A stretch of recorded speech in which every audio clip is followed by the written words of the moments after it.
A partir de este momento te invitamos a escuchar La Tuerca. Muy buenos días, queridos televidentes y oyentes de La Tuerca, como todos los domingos, con Carlos Zavala. Hoy con un invitado especial, con Luis Eduardo Camacho. ¿Tú lo conoces, Zavala? De hace demasiados años. O sea que ustedes dos son veteranos. Mejor conocido como el amigo fiel. Vamos a entrar en materia. A ti, tus amigos y tus adversarios te han dicho de todo en estos últimos años. Te han dicho arrastrado, piel de cocodrilo, lambón, cepillón. Hasta te han insinuado que eres que eres gay por tu expresión de lealtad política con un personaje que es parte de la vida política y que no podemos agarrar y esconderlo. No, decisivo en la forma de pensar de mucha gente, de muchos panameños, y que juega en este momento también un rol importante, quizás no con la intensidad del pasado, que es Ricardo Martinelli. Entonces, te queremos preguntar primero, ¿quién es Luis Eduardo Camacho? ¿De dónde saliste? Tú vienes de Paitilla, de Costa del Este, de las selvas de Darién. Bueno, primero déjame agradecer la invitación a ti y a Zavala, dos personas muy experimentadas y que yo tengo un aprecio personal por la relación de muchos años. Y saludo a toda la audiencia pues del programa. Quiero empezar por tu primer planteamiento sobre qué yo siento por los ataques que me hacen personales. Yo primero estoy bien claro de algo. Cuando alguien te ataca personalmente es porque no tiene argumento para debatir. Te interrumpo. Dice que aquí hay dos personas en Panamá que tienen cuero de lagarto que todo les resbala. Tú, Luis Eduardo Camacho, y tu ex amigo Juan Carlos Varela. Bueno, Juan Carlos no tiene tanta piel de cuero. Él es muy, al contrario, él es muy sensible. Cuando tú confrontas de frente a Juan Carlos Varela, se desarma. Si no recuerda el incidente ese con un colega periodista de ustedes, en donde prácticamente le iba a pegar por hacerle una pregunta que no le gustó. Pero, mira, te repito algo. Generalmente, cuando una persona te ataca a nivel personal diciéndote que tú eres esto o eres lo otro, es porque no ha encontrado argumentos para debatir lo que tú estás planteando. Dice que tú cargas un cepillito ahí. Mira, a mí lo que, aparte de eso, de tener conciencia de eso, también, yo estoy algo muy bien claro.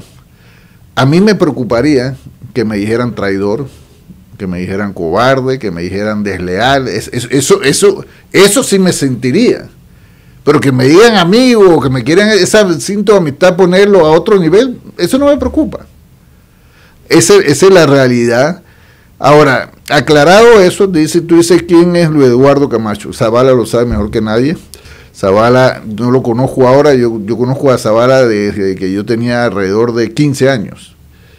Él era estudiante del Instituto Nacional, compañero de mi hermano Jorge Camacho. De hecho, cuando asesinaron a Jorge Camacho, mi hermano Zavala fue detenido.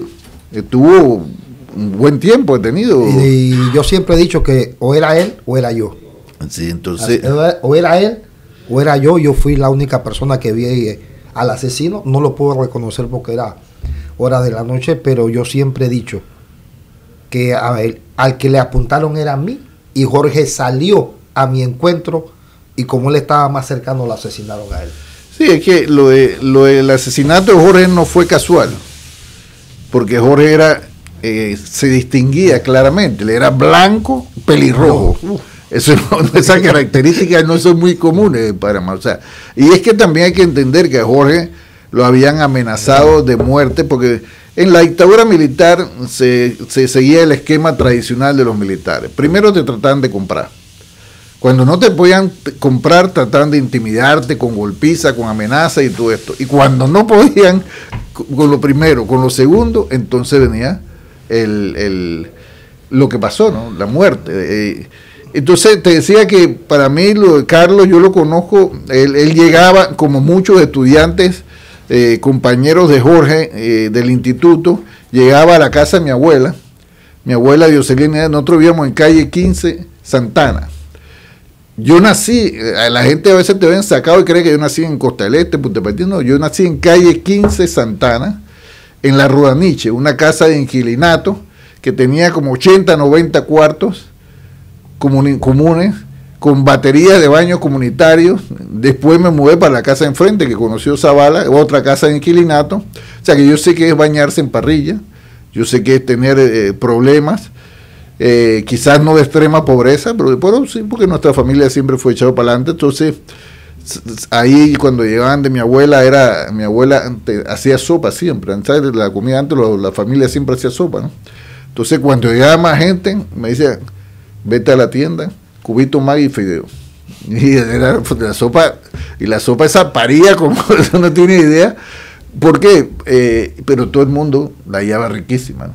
Entonces, porque mi abuela es de esa persona que ella prefería quitarse algo de la comida de su casa para compartir con los amigos o con las personas necesitadas, y es que quizás esa formación ella lo hacía por un claro concepto cristiano. Ella era muy cristiana, muy católica, ella muy devota. Entonces eso impactó en Jorge, porque nosotros nos criamos en tu persona. Nosotros nos criamos con mi abuela. Entonces tanto Jorge como yo nos criamos con mi abuela, que Alfred, el más grande. Él después se fue con mi mamá, pero esa influencia de mi abuela marcó a Jorge, marcó a mí, porque ambos, incluso a veces de perspectiva diferente, pero teníamos una visión clara de qué, por lo menos, qué es lo que es la política. La política se trata de ayudar a la gente, de servir. Ayudando a que todos estemos bien, tú vas a estar bien también, porque sería iluso decir que uno no busca el beneficio personal. Sí, pero el beneficio, lo que entendemos la política como una vocación de servicio, entendemos que el beneficio personal tú lo logras cuando tú logras que todos estén bien, porque en un país de desigualdades es muy difícil escalar, por lo menos de manera decente. Siempre que se habla de Luis Eduardo Camacho, también se habla de Jorge Camacho, hermano tuyo, asesinado por desconocidos, porque hasta ahora son desconocidos, vinculados al régimen militar o a la dictadura. Al menos hasta ahora no se ha identificado quién disparó. Se tiene sospecha, ¿verdad?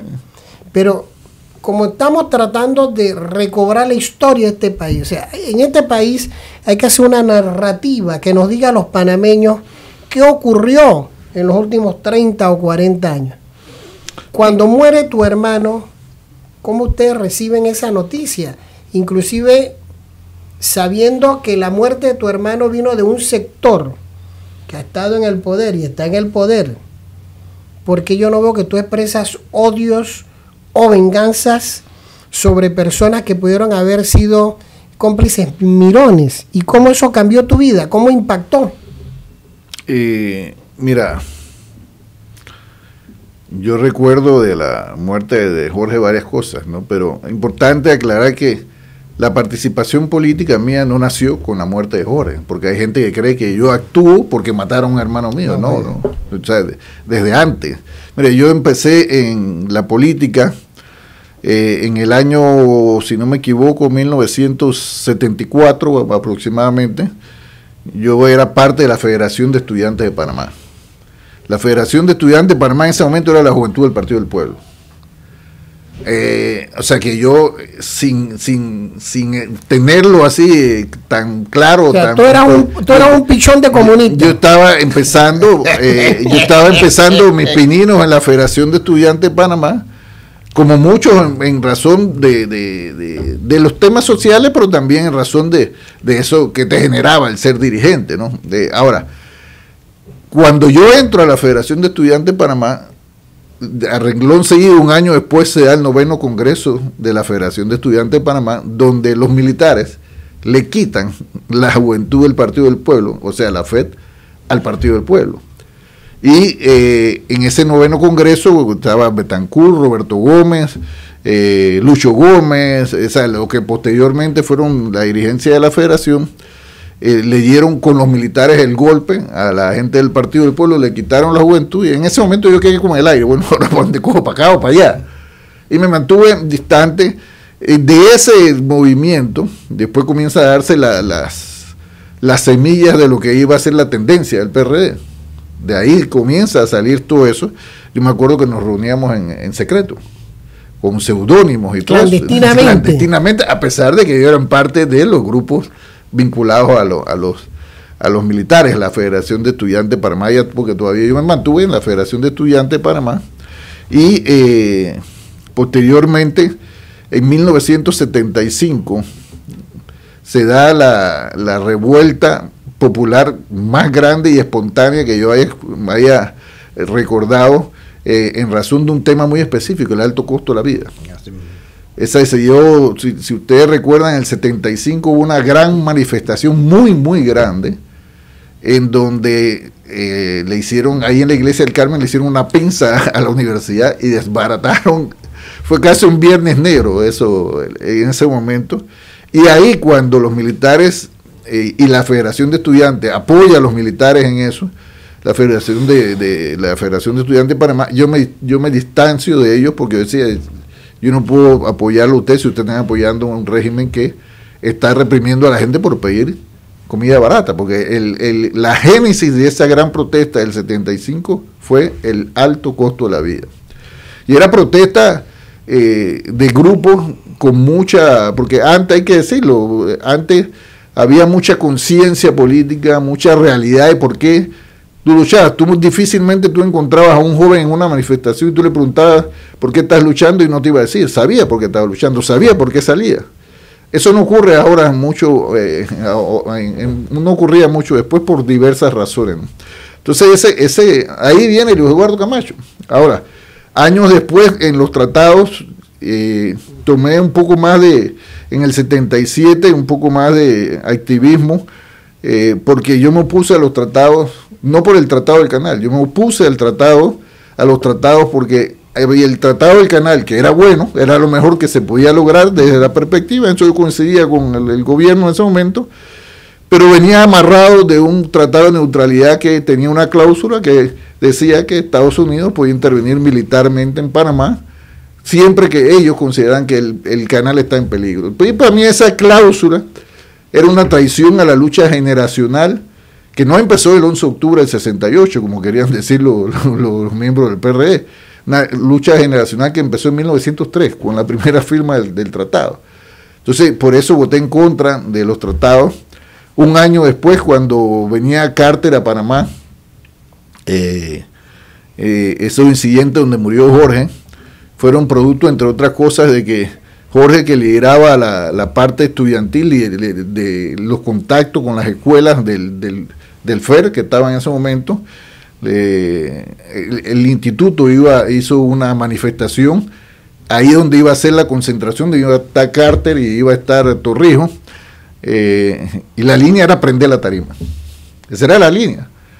Pero los estudiantes no se atrevieron porque le pusieron a todos los trabajadores encima de la tarima, o sea, arriba de la tarima, y no se atrevieron. Y yo recuerdo eso porque Jorge estaba muy molesto porque no se prendió la tarima, porque Jorge era de verdad, Jorge no era lo sabe Zavala, no era de paños tibios, era un militante formado, porque eso sí, se formó y también era echado para adelante. Ahora, eso para mí selló la muerte de Jorge, y el junio del 78 pues se acerca, porque en ese momento se buscó el mecanismo, en mi opinión, para cerrar la universidad, y se forma esa trifulca. Todo el mundo sabía que iba a pasar eso.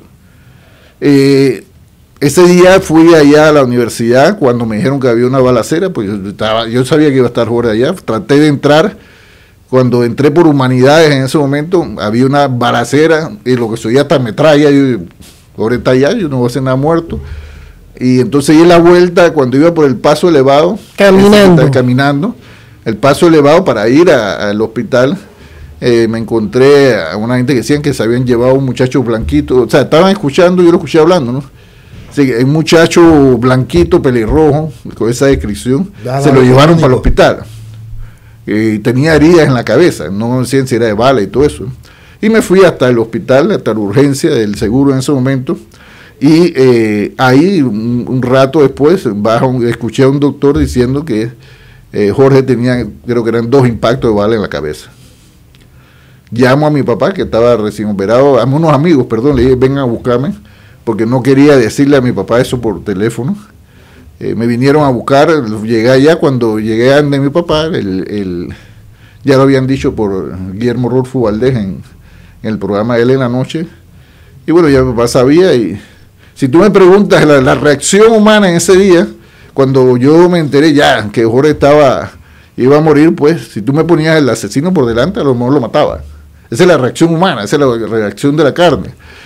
Pero después de esa reacción de la carne, que es la primera que uno tiene, entonces entra el ser humano, el racional. Entonces yo siempre, la gente no entiende, nosotros sabemos quién mató a Jorge, sabemos quién lo mandó a matar. Y alguna me dice, ¿usted por qué no lo mataron o por qué no tomaron venganza? Es porque yo digo sencillamente porque yo soy diferente a ellos. Si yo estaba ese camino y esa vía, ese fue el razonamiento, yo me convierto en lo mismo que estoy combatiendo, y eso si yo combato algo es porque creo que no es correcto. Y eso, claro, después de la reacción humana que te produce el dolor, pero esa es la diferencia entre nosotros, los seres humanos y otras especies. Nosotros, la razón, el pensamiento nos debe llevar a tomar nuestras decisiones y no la carne, no la reacción. Jorge Camacho, y Zavala me puede reforzar, fue un dirigente estudiantil de primer nivel, Sí. que murió en medio de un atentado organizado desde el ejército para aplacar las voces que se oponían a la firma de los tratados, a su ratificación y a lo que Luis Eduardo Camacho ha dicho. Un tratado de neutralidad que no ponía a Estados Unidos por encima para intervenir cuando quisiera, por la razón que quisiera. Pero después del cambio comercial, vamos a hablar con Luis Eduardo Camacho de política, porque lo conocimos primero no sabíamos que había sido pichón de comunista. Ya nos acabamos de desayunar. ¿Verdad? Que primero fue así medio rojito, ¿no? Y se fue aclareando. No, yo soy todavía. Pero lo conocimos como demócrata cristiano. Bueno, lo conocimos siendo distribuidor de periódicos. Así es. Trabajó como conductor y como medio guardaespaldas de Ricardo Arias Calderón, como jefe de comunicación del Partido Demócrata Cristiano, como representante de corregimiento, fue panameñista y ahora es Cambio Democrático. Así es. Pero tenemos que saber cómo Luis Eduardo Camacho ha ido evolucionando y pasando por esos diferentes estadios, y queremos hacer un diagnóstico de cada uno de esos partidos y esos grupos políticos. Vamos al cambio comercial y volvemos aquí en La Tuerca. Ya regresamos. Estamos de vuelta. Estamos de vuelta aquí en La Tuerca con Carlos Zavala y nuestro invitado Luis Eduardo Camacho. Hemos hecho un balance rápido de quién es Luis Eduardo Camacho, mejor conocido como el amigo fiel. El amigo fiel. Pero resulta que el amigo fiel tiene un banco de sorpresas, de conocimientos y de experiencia. Y creo que tú lo querías interrogar sobre esa experiencia que tiene Luis Eduardo Camacho. Primero que Camacho dijo algo que yo ratifico. Él y su hermano tenían la misma personalidad, producto de la crianza de la abuela. ¿Ya? Ahí se ve cuando en una familia alguien influye directamente. Y lo otro es don Eduardo Camacho. Usted cada vez que está en un partido es demasiado beligerante. Usted en la democracia cristiana fue muy beligerante, siendo un hombre relativamente joven en relación a la edad que le llevaba el dirigente de talla mundial Arias Calderón. En el partido panameñista también llamó la atención, y ahora en Cambio Democrático es prácticamente la sombra de Martinelli. ¿A qué se debe esa conducta suya? Bueno, mira, James decía que yo tuve mi raíz comunista, ¿no? Yo realmente yo me defino como definía Jorge, un revolucionario. Jorge sí tenía una formación marxista. Yo no me considero marxista. Yo me considero un revolucionario. Ahora, la gente piensa revolucionario, piensa en izquierda. No, revolucionario para mí es todo aquel que tiene preocupaciones sociales, que busca la igualdad social o definámoslo como el bien común. Ese es un revolucionario, el revolucionario el que rompe el status quo. Entonces, ¿por qué de repente, primero le digo, yo estuve en 3 partidos, hay gente que dice, no, que tú no tienes principios. No, los principios son míos. Son mis principios, mis valores. Si los partidos te dan tus principios y tus valores, quiere decir que tú antes de tener un partido no tenías principios y valores. No, yo tenía principios y valores que tenían un fundamento en mi formación en el hogar, ¿no? Eso te dan tus propios principios y tus valores. El ejercicio de la política te define qué partidos tienen afinidad con tus principios y tus valores. Son qué partidos tú puedes conseguir como compañeros de viaje, porque esos son compañeros de viaje. En ese sentido, yo cuando llego a un partido político no entro pidiendo permiso. Yo voy a hacer lo que creo que tiene que hacer. Ni tampoco le acepto a nadie, ni en los partidos políticos, ni en ningún lugar, en la empresa privada que he trabajado acá la mayor parte de mi vida. No acepto que nadie me diga, tú llegas hasta aquí. No, hasta donde llego lo defino yo. Y lo definen las cosas que yo quiero lograr. Ahora, a diferencia de muchos, yo soy beligerante en razón de lo que creo. Y algo tengo muy bien claro, para tú tener beligerancia, tú no necesitas ni pedir permiso a nadie ni pisar a nadie. Tú fuiste miembro del Partido Demócrata Cristiano y estuviste ahí al lado de Ricardo Arias Calderón. Creo que fuiste hasta medio jefe de seguridad de Ricardo. Pero, ¿cómo entraste al Partido Demócrata Cristiano, del cual fuiste representante de corregimiento en Caliones, y por qué te desvinculas de la democracia cristiana? Mira, una vez cuando veníamos a unas manifestaciones que salimos ahí de la iglesia de Don Bosco, ¿no? Estábamos en los grupos de izquierda. Después de la muerte de Jorge, nosotros hicimos un grupo que se llamaba el MR14. Algunos decían que era más radical que el fuera. Así que imagínate eso. Entonces, un día en una manifestación veníamos esa famosa consigna, ¿no? Si este no es el pueblo ¿dónde está? Entonces yo volteé así para atrás y veníamos como 200, 300 personas. Yo digo, aquí no está el pueblo. Aquí vemos gente que es parte del pueblo, representa, ¿no?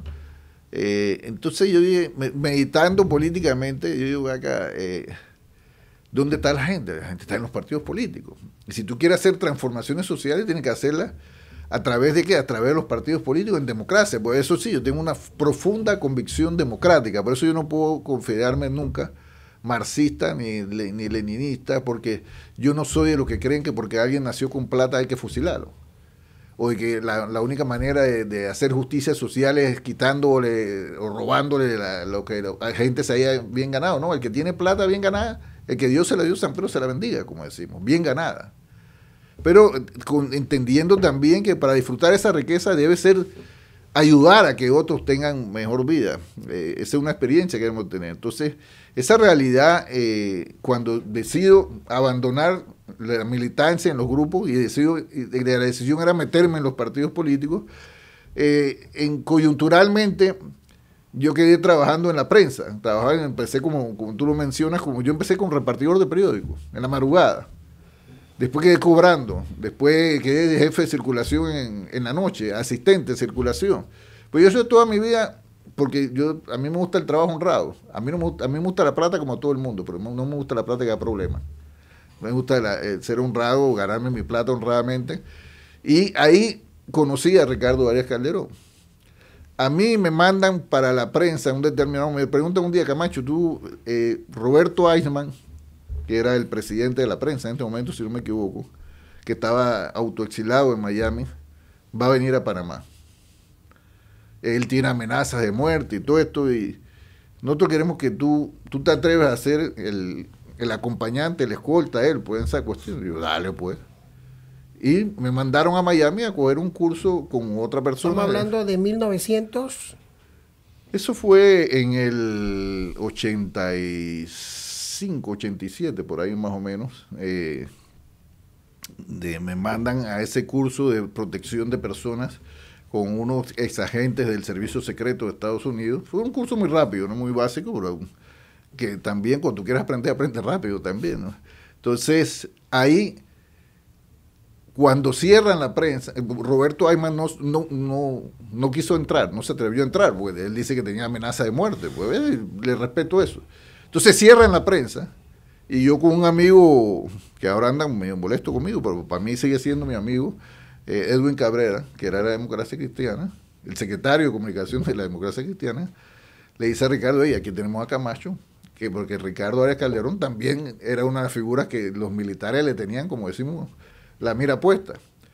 Y quedé trabajando en ese momento como conductor de seguridad del doctor Ricardo Arias Calderón hasta enero del 90, después de la invasión. Yo estuve en el 7 de mayo en Santana. El 23 de diciembre a nosotros nos hicieron un atentado a Ricardo Arias Calderón, los Machos Montes, cuando iba a juramentar la policía. He tenido heridas al respecto, superficiales. En ese atentado yo iba manejando y el conductor, porque cuando salimos a la asamblea hacia la juramentación, salimos tan rápido que el conductor me dice, yo manejo, no, yo manejo yo. Vamos rápido. Y entonces, camino allá comienza la balacera y quedamos en medio de la balacera entre los americanos y los gringos. Y pasado por ahí por donde está la PTJ, yo siento una apoyada en la espalda y siento que se comienza a salir la sangre, ¿no? Entonces yo, coño, me dieron, digo yo, ¿no? Entonces, ahora no podía parar porque atrás venían los otros carros tirando balas, en medio de un lado estaban los americanos tirando balas, del otro lado estaban tirando los Machos Montes tirando balas, así que no podía adelantar el otro vehículo porque iba el vehículo adelante. Eso fue 23 de diciembre de 1989, en horas de la mañana. Aproximadamente hora de mediodía, por ahí. Se iba a juramentar la policía, si tú recuerdas. Entonces, no me quedó más que ir. Entonces, más adelante, el conductor que iba en el lugar donde generalmente iba yo, comienza a gritar y también a él sí tuvo menos suerte que yo. Él entró una bala aquí de lado y le explotó adentro, era una bala explosiva. Le perforó hígado, riñón y todo esto. A Dios gracias, porque yo digo todo esto, todos nosotros salimos ahí por decisión de Dios. Porque así como en el Parque Santana, Ricardo no salió porque yo era Rambo, sin ningún golpe, pues me refiero, ni herido de bala. Eso fue 10 de junio de 1989. No, eso fue el 7 de mayo en Santana. El 7 de mayo cuando en le Santana. dan a la claro, paliza esa a Billy Ford, y cuando también golpean en Dara, cuando matan uno de los escoltas de Billy Ford, yo estaba y saqué a Ricardo, pero yo lo saqué porque Dios quiso que lo sacara. Y yo siempre digo, en razón de esa, cuando meditaba, yo digo, pues Dios pudo haber hecho que yo lo sacara a él, pues pudo haber muerto yo también. Así que Dios tiene alguna misión para mí. Porque de eso que nosotros pasamos esa época, sin contarte lo que ya habíamos pasado en nuestra vida de estudiantes, después de la muerte de Jorge, la amenaza. ¿Por qué te desvinculas del Partido Demócrata Cristiano? ¿Qué ocurrió para que tú te desvincularas y entonces te quedaras en el Partido Panameñista? Lo que pasa que, mira, yo entré en la Democracia Cristiana porque yo admiraba a Arias Calderón. A pesar de que en su momento no lo admiraba porque era una persona beligerante, luchaba, valiente, y no andaba por peños tibios en la lucha contra la dictadura. Después, cuando quedé trabajando con él, aprendí a conocer mucho mejor. Él fue una persona que influyó mucho en mi vida, tengo que reconocerlo eso, por su formación. Y es una persona que comenzábamos aquí, no ha sido valorada adecuadamente en Panamá, ¿no? Pero bueno, tuve después llegué a ser secretario de comunicación de la Democracia Cristiana y entonces lo fui hasta el momento donde después del gobierno de Pérez Valladares, creo que fue el de Mireya, la Democracia Cristiana anuncia una alianza con el PRD. Y ahí yo tomo la decisión de irme, no porque la alianza fuera con el PRD, porque yo tengo muchos amigos del PRD, yo he enfrentado la cúpula del PRD toda la vida, porque en mi opinión no ha sido consecuente con lo que ese partido supuestamente piensa, Pero me fui porque la alianza, la democracia cristiana y el PRD en ese momento, no era una alianza en razón del país, desde mi perspectiva. Esa era una alianza para beneficio de Martín Torrijos por un lado y la otra para Rubén Arosemena. Y entonces tomé la decisión y me fui. Me tuve un tiempo sin... En ese momento estaba Mireya de presidenta. Y yo le dije a Mireya, mira, su gobierno ha hecho cosas que no son correctas, pero también ha hecho muchas cosas buenas. El problema es que usted tiene un desastre en la comunicación. Entonces ella me pidió que la ayudara a divulgar lo bueno que ella había hecho, y ahí comencé a vincularme con el panameñismo, pues digo, vincularme ahí, pero en la lucha contra la dictadura también lidiamos con el panameñismo. Por ejemplo, Rola Pimentel, el 10 de mayo estuvo con nosotros, y Chevalier y otros en el lugar que nos escondimos. Y también Macay, en los tiempos de la dictadura. O sea, mira, fíjate, habría que haber mucho génesis, porque fíjate, el golpe de octubre del 68, ¿quién queda enfrentando la dictadura? La izquierda y la juventud panameñista, y la juventud de la democracia cristiana también. Esos tres grupos fueron los que quedaron enfrentando la dictadura militar, en términos de grupos organizados.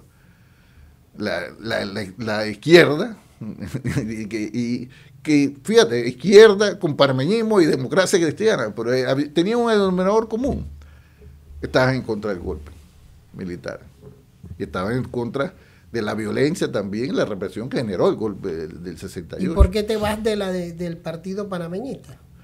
Yo estuve en el panameñismo hasta después de las elecciones con Ricardo Martinelli. Primero, recordemos, yo trabajé 2 campañas con Varela. Y una vez, nos llevábamos muy bien. Pero ustedes eran amigazos. Sí, nos llevábamos muy bien. Pero una vez... ¿Tomaban seco juntos? No, pues yo no soy haciendo compinche de esa manera, ¿no? Pero él te quiere. Me respetaba, que es lo que para mí me interesa, ¿no? Yo creo que me sigue respetando. Ahora, mira, ¿qué es lo que sucede? Que ahí en ese momento... si echamos para atrás, yo había enfrentado, después de 2 campañas, quedé enfrentado con Varela, porque Varela no es lo que acepta. Para Varela, si tú eres amigo, él tiene que hacer lo que él quiere y decidir en razón de lo que él quiere. Entonces, cuando él iba a aspirar a la presidencia, yo le dije, bueno, mira, perfecto, si tú vas a aspirar a la presidencia de la República, yo te apoyo. Pero yo no te voy a apoyar si tú vas a la presidencia de la República y a la presidencia del partido, porque yo digo, eso no es conveniente para los partidos políticos, puede ser, paraliza los partidos políticos. Y él se molestó conmigo. Entonces, en razón de eso, quedé yo apoyando a Blandón en la interna, pues yo le he dicho, si tú vas de candidato presidencial, yo voy a apoyar a Blandón en la presidencia del partido. Y ahí comenzó nuestro distanciamiento político con Varela. Y lo enfrenté internamente con fuerza. Después, pese a eso, yo fui uno de los últimos que tuvo apoyándolo en su campaña, porque yo no soy que estoy en un partido y estoy apoyando a otro candidato, no, si estoy en un partido estoy apoyando al candidato del partido, si no me voy, como hice con la democracia cristiana. Entonces, esa fue esa realidad en ese momento, y posteriormente, fuera de que ya no era la misma relación, hubo 2 cosas que marcaron la ruptura mía con el panameñismo. Más que todo, yo sé que con el varelismo, no con el panameñismo, porque son 2 cosas diferentes, pese a que la gente no entienda. La primera, cuando Varela, porque tenía miedo siendo vicepresidente y estando en la alianza, él tenía miedo que Ricardo Martinelli buscara la reelección. Y entonces, cuando el gobierno plantea las consultas populares, si te recuerdas, y incluso mandan un proyecto a la Asamblea, Varela lo ataca, siendo la alianza. ¿Por qué? Porque él decía que esa consulta popular era para aprobar la reelección de Ricardo Martinelli. Esas consultas populares no tenían carácter vinculante, eran una consulta popular, como lo hice en eso. Ese fue mi primer choque. Y el segundo choque, también estando en gobierno, fue cuando se plantea la segunda vuelta. Entonces Varela también, como él veía las cosas de su perspectiva, se fue en contra de la segunda vuelta. Yo lo había dicho tiempo antes, si el panameñismo no apoya la segunda vuelta, yo me voy al panameñismo. ¿Por qué? Porque yo me he pasado 10 años diciendo que la segunda vuelta es conveniente para el país. Ahora, porque a Varela no le gusta, yo voy a decir que es mala. No, yo tengo que ser consecuente con lo que digo. Por eso es que tú mencionas, hay gente que me puede cuestionar mi personalidad, porque uno no le cae bien a todo el mundo. Pero que a mí difícilmente podrás encontrar una persona que me diga que yo digo una cosa y hago otra. ¿Y cómo te vinculas a Cambio Democrático? ¿Te quedas ahí o hay la posibilidad de que saltes a otro proyecto político? No, para mí, vuelvo y te digo, yo no estoy atado a ningún partido político. Pues yo no me veo dependiendo también, ¿no? Hay que ver una realidad. Cambio Democrático es Ricardo Martinelli. Es así. Tú preguntas a los panameños, cuando dice, yo voy a votar, no dice yo voy a votar por Cambio Democrático, yo voy a votar por Martinelli. Y el desconocer eso sería absurdo. Las diferencias que nosotros tenemos, por ejemplo, que yo tengo con Rómulo, yo digo, mira, Rómulo, con la cual me enfrenté, pero también después lo apoyé duro en la campaña, porque estoy en el partido, si no me hubiera ido. Yo decía, Rómulo, ¿sabes cuál es tu problema? Que tú no entiendes. Tú tienes liderazgo, porque claro que tienes un liderazgo, pero tú no tienes el liderazgo nacional que tiene Ricardo Martinelli. Son dos cosas diferentes. Vamos al cambio comercial y volvemos aquí en La Tuerca con Luis Eduardo Camacho y con Carlos Zavala. Ya regresamos. Estamos de vuelta. Estamos de vuelta aquí en La Tuerca con Carlos Zavala y nuestro invitado Luis Eduardo Camacho, el amigo fiel. Todavía no nos ha contestado eso, que hay un grupo que no le tiene mucho amor a Camacho, que dice que tiene piel de lagarto, ¿no? Porque le tiran y nada. Pero yo creo que tú querías interrogarlo. Una pregunta que todo el mundo se hace. Sí. ¿La fidelidad hacia Martinelli es política o es económica? Mira, es una pregunta que me han hecho varias personas, e incluso en algunos medios, ¿no? Y yo le tengo que decir, mira, en el año 2014, antes de las elecciones de José Domingo Arias, Ricardo y yo habíamos hecho una muy buena relación. Yo como secretario de Comunicación y él como presidente, teníamos una relación personal. Y él me dice, Camacho, ¿tú qué puesto quieres? Porque todo el mundo dice, mi nieto va a arrasar, ¿no? De hecho, yo pienso que arrasó, pero bueno, el resultado otro. Y él me dice, ¿tú qué puesto quieres? Y yo le digo, yo no quiero trabajar más en el gobierno. Le dije así a Ricardo. Dice, ¿por qué? ¿No? Porque yo pienso que el gobierno te estanca. Yo quiero tomar mis proyectos personales, porque yo tengo mis proyectos personales. Acuérdate que yo tenía un programa de televisión que tuve que cerrarlo cuando me llevaron para la Secretaría de Comunicación. Y yo quiero volver a la línea de lo que ha sido... Yo me gradué de bachiller en comercio. Yo estudié contabilidad. Pero yo, lo que tú no me dices, profesor... ¿Pero ejerciste contabilidad? Sí lo ejercí, pero cuando esos salarios de hambre... Con una corbatita de esa de todo a dólar. Mira, mi primer salario cuando me gradué en el 78 en la Internacional de Seguros fueron $130. Ahí era que me salía interna. ¿Y hoy cuánto es? El segundo salario fue... quiere saber. Era asistente de contabilidad en el Triunfador, en una empresa Triunfador y Pengraco. Fueron $150. Yo ahí dije, esto no es para mí. Entonces... Al final quedé agitándome en el mundo de la comunicación y hago lo que soy ahora. Ahora soy consultor de comunicación. También voy a asesorar en estrategia política y en estrategia general. La gente me encasilla a mí en la política porque yo soy algo más que un político. Yo trabajo más en la empresa privada que en el gobierno. Pero te decía que Ricardo Martínez, entonces yo le digo, mira, yo voy a tomar mis proyectos personales y quiero trabajar para varios clientes. Entonces Ricardo me dice, bueno, pero trabaja para mí. Entonces yo le digo, sí, trabajo para usted y para otras más. Ahora, como se dio la cosa, la represión contra Ricardo, no me quedó otro cliente que Ricardo. Ahora, Ricardo aprendió muy temprano conmigo, antes de que yo trabajara con él, que para mí no es un asunto que tú me puedes comprar como compra otro. Y también eso lo aprendió Varela. A mí, ellos me hicieron en algún momento dado ofertas que yo rechacé, porque esas ofertas...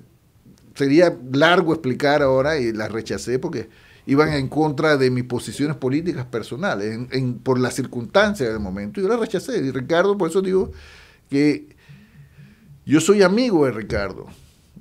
No soy incondicional de Ricardo, pero los amigos te critican en privado. Te ponderan en público, pero te critican en privado. Ese es como tú y yo, Zavala y yo, Zavala yo lo considero mi amigo. Hemos tenido diferencias políticas profundas, pero para mí Zavala siempre va a ser mi amigo, no solamente por el recuerdo de lo que vivimos, él vivió con mi hermano y lo que vivimos en ese momento, sino porque yo respeto a Zavala porque tenemos coincidencias políticas.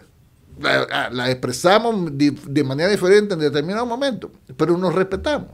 Igual el caso tuyo, yo te conozco como periodista y siempre he dicho, para mí aquí, y lo digo aunque algunos se molesten, siempre he dicho público, para mí los dos mejores periodistas que hay en Panamá son Juan Priciola y James Aparicio. Lo he dicho. Porque a mí me gusta decir las cosas que pienso. Si te quedaras sin partido, ya el cambio democrático no es la opción que representa tus ideales y tus valores. Y lo único que te quedara a ti es o volver a la democracia cristiana, o volver al panameñismo, o aliarte al PRD, ¿qué harías? Mira, yo te pongo lo siguiente. Yo soy de las personas que cuando tú dices tú dejaste algo en el pasado, déjalo en el pasado. Y sobre todo también porque la democracia cristiana de hoy, que es el Partido Popular, no es ni la sombra de lo que era la democracia cristiana. ¿Por qué no es la sombra? No es la sombra, porque ese no es ya el partido de convicciones, de las luchas por el bien del país. ¿Y qué es ahora? Eso se convirtió como muchos, la mayoría de los partidos, para no decir todos, las cúpulas se han convertido en los partidos en negocios de conveniencias personales.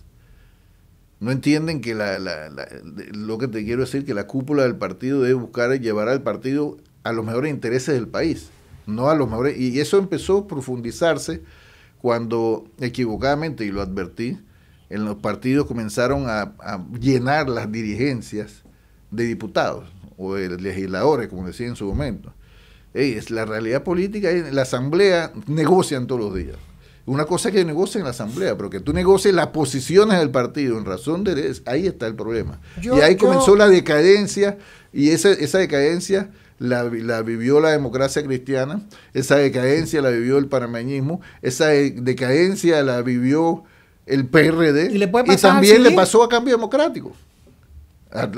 ¿Por qué? Porque yo solo he dicho, te voy a exteriorizar lo que he dicho a Ricardo. Mira, el problema es, usted cometió el error también de afianzarse demasiado en los diputados. Usted se olvida de cuando usted ganó la presidencia de la República con 60% de los votos, usted tenía una diputada, porque Cambio Democrático tenía 3, pero 2 se habían ido para el PRD. Y una, que era Dalia Bernal, usted tenía una diputada, tenía un partido con 138,000 miembros, y usted ganó con el 60% de los votos. ¿Sabe por qué ganó por el 60% de los votos? Porque usted tenía sintonía con el pueblo. Eso no importa cuántos diputados usted tenga. La democracia, ahí está la experiencia. La democracia cristiana, después de la invasión, tenía 32 diputados. En la siguiente elección tenía 1. ¿Qué debe ocurrir hoy? Cuando tú te desvinculas del pueblo. Hoy tenemos una realidad económica que asfixia a un gran número de panameños. Tenemos unas finanzas públicas que, de acuerdo a los informes oficiales, no están bien. A partir del 1 de enero, cuando el nuevo gobierno entra en su 7º mes, ya no estamos en los meses de la expectativa. Yo creo que ya estamos en el tiempo de las demandas y las exigencias de los ciudadanos, que comiencen a concretarse cosas concretas para beneficio de los ciudadanos. Con tu experiencia, con la visión de haber participado en el gobierno y desde afuera en el sector privado, a tu juicio, ¿cuál debería ser el camino que debería tomar el gobierno en función de los intereses de esas mayorías que hoy están afectadas por esa crisis económica que todos conocemos? El camino que debe tomar el presidente Cortizo y el PRD es el camino de la unidad nacional. Pero no una unidad nacional de formar un gobierno de unidad nacional, porque eso sería simplemente repartidera de puestos. Eso no se trata. El presidente Cortizo debe liderar a través de sus llamados a que empresarios, trabajadores, partidos políticos, profesionales, estudiantes, sindicatos, como Sunta, de todo el mundo, nos pongamos de acuerdo en qué es lo que hay que hacer para evitar que el país siga cayendo, porque el país, aunque ya no está Varela, sigue cayendo en razón de todo ese daño profundo que quedó. Mira, hoy en día los panameños siguen perdiendo su puesto de empleo. Y con eso sigue perdiendo la familia la capacidad adquisitiva de los panameños. Por eso que le decía al presidente Cortizo, no pierda su tiempo en reformas constitucionales, porque los problemas del país no lo va a resolver una reforma constitucional. Y además, meterse en una reforma constitucional es ignorar los dos principales problemas. Tenemos varios, pero aquí hay dos problemas graves que requieren de urgente solución. El primero, la situación económica que te genera desempleo, y el tercero, el segundo, dentro de ellos, la inseguridad. Eso hay que tener una visión de país. Tenemos que Cortizo debe provocar una visión de país, un llamado a la unidad, a encontrar juntos soluciones. Pero el problema de Cortizo, y te lo digo en este momento, del gobierno de Cortizo y del PRD, es que si tú me preguntas cuál es el problema del gobierno ahora, es que el gobierno hay dos grandes grupos. Uno que no se ha dado cuenta que ganó la elección y se pareciera estar en campaña todavía, y otro segundo grupo muy grande que sabe que ganó la elección pero está pensando en la elección del 24. Olvidándose, y si tú quieres tener opción al 24, tienes que hacer un buen gobierno del 19 hasta el 24. Camacho, hablando de la opción del 24, decisión de ustedes, cambio democrático, en esta disputa Rómulo Martinelli, ¿cómo anda ese asunto? Mira, ¿a quién apoyas y por qué lo apoyas? Mira, yo apoyo a Ricardo Martinelli porque fue un extraordinario presidente, con su virtud y su defecto. No fue perfecto, pero fue un extraordinario presidente. Y no es porque yo lo diga, los indicadores socioeconómicos lo dicen. Aquí hubo progreso generalizado, hubo disminución de la pobreza, disminución de los principales problemas socioeconómicos del país. Pero también los acusaron de que metieron la mano en los fondos públicos. Sí, pero yo siempre he dicho, mira, yo no soy tapadera de nadie. Si tú, en un proceso de investigación que debe buscar la verdad, fíjate, buscar la verdad, alguien sale culpable, bueno, que la ley lee lo que era, pero respetando la ley, no inventando casos. Yo no soy tapadera de nadie. A mí me han investigado todos los gobiernos, todos, incluyendo el mío, me han investigado. Y el gobierno de Varela trató, la procuradora, de que me inventaran casos a mí. Dice que no dormían. Yo sé que ella en varios momentos le decía a los fiscales, yo le he dicho que encuentren cosas contra Camacho. Y dice, pero hemos buscado y no hay nada. Yo escuché que hubo una reunión en el Ministerio Público donde estaban los ideólogos de la persecución del gobierno de Varela y estaban viendo a ver si el cepillito que usted usaba para hablar bien de Martinelli servía para acusarlo de un delito. Pero se dieron cuenta que la lealtad es una virtud que no se compra y que no tiene precio. Y queríamos hacerte unas preguntas sueltas ahora que ya el programa se está acabando. Y que son preguntas para que el televidente y el oyente te conozcan, ¿no? Pero nada más déjame decirle sobre lo que la pregunta de Zavala. Y no se trata de porque Ricardo sea mi amigo o porque es solo porque haya sido un buen presidente. Mira, si el político, ¿cuál es el principal problema de muchos políticos ahora? Que se han desvinculado de la gente. Pues se distancian de la gente. Si tú quieres saber qué piensa la gente, tú tienes que hablar con la gente. No hay que pueblo nada más, porque pueblo para mí somos todos, gente de todos los niveles sociales. Y si tú le preguntas hoy en día a la mayoría de los panameños, ¿qué quiere para el 24? Te van a decir que Martinelli presidente. Varias preguntas. ¿Wiki o agua? ¿Wiki o agua? Sí, ¿qué prefieres? Boca. ¿Manuel Antonio Noriega o Ricardo Arias Calderón? No hay discusión, Ricardo Arias Calderón. ¿Manuel Antonio Noriega o Juan Carlos Varela? Aún con su desastre, Varela por lo menos no, aunque creo que intentó matar a Martinelli, tengo que decirlo con toda franqueza. ¿Perro o gato? Los dos son para mí, no soy muy, me gustan, pero no me gusta encariñarme con los. ¿Miami o Boca del Toro? Me encanta Boca del Toro. ¿Usted, Zavala, qué pregunta tiene para Camacho? Me tomaste de sorpresa. Esa pregunta me ha tomado de sorpresa. ¿De izquierda o de ultraderecha? Yo soy social cristiano, me puedo definir. Si yo tengo que definirme de alguna manera políticamente, yo soy social cristiano. Por lo que te dije, mis raíces vienen de la formación cristiana y la formación en valores, porque al final de cuentas para mí hay un principio. Acuérdate que la democracia cristiana surgió como alternativa a la lucha del liberalismo salvaje versus los comunistas, y nació lo que se llamaba la doctrina social de la iglesia. ¿Rómulo Rux o tu amigo Milton Enrique? Rómulo, creo que es. O sea que ya Milton no es tu amigo. Sí, sí. No, yo en la política yo trato de no hacer enemigos, porque para mí la política no debe ser de enemigos. Yo tengo adversarios, eso sí. Y quienes me conocen saben que soy un adversario duro. Pero en la vida, ¿sabes qué me distingue a mí? Que en la vida hay cosas que yo estoy dispuesto a hacer por lo que creo, pero hay cosas, por eso mismo, por lo que creo, hay cosas que no estoy dispuesto a hacer. Así me diga Ricardo o quien sea que la haga. No ¿Salmón o pescado frito? Pescado frito en chorrillo, relleno. Ese es lo mejor, sabroso. Y si es con una pinta en la mano, mejor. ¿Un ministerio o una diputación? Yo la verdad yo no quisiera trabajar más en el gobierno, porque tú puedes contribuir al desarrollo del país. Yo la mayor parte de mi vida he trabajado en la empresa privada.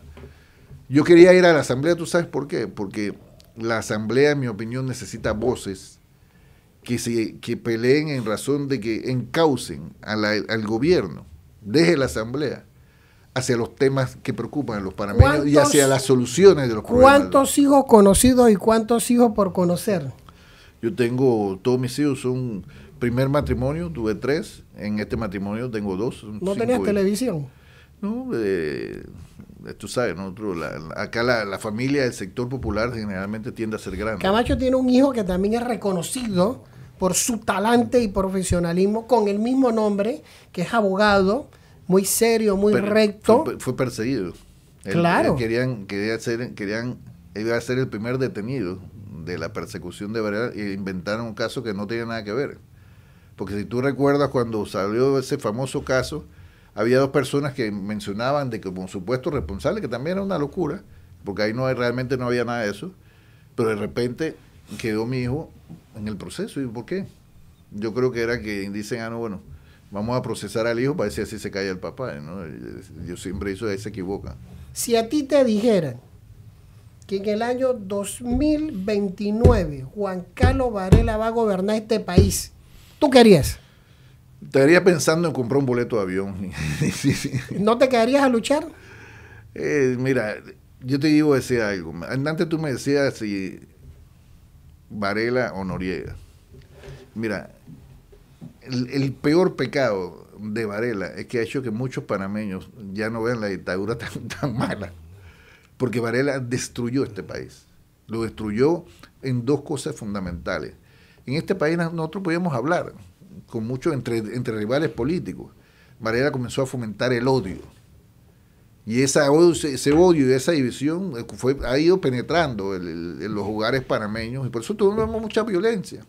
Pero además de eso, Varela agarró un país que iba súper bien y lo ha llevado al desastre económico. Y ese desastre económico no es que afecta a Varela, a Camacho, no, le afecta a la mayoría de los panameños. Mira, estos días yo conversaba con un empresario, me decía, Camacho, este diciembre ha sido el peor diciembre de la historia de mi vida. Hemos conversado con Luis Eduardo Camacho, el amigo fiel. Demasiado fiel. Quien tiene una historia, una narrativa, una experiencia. Como él, muchos panameños, al igual que Carlos Zavala y otros compatriotas, han escrito gran parte de la historia de este país, saliendo de las filas del pueblo panameño. Hoy queríamos presentarle a un personaje que estamos seguros que va a seguir escribiendo páginas gloriosas para el destino provechoso de este país. Esta ha sido La Tuerca y nos vemos el próximo domingo. Hemos presentado La Tuerca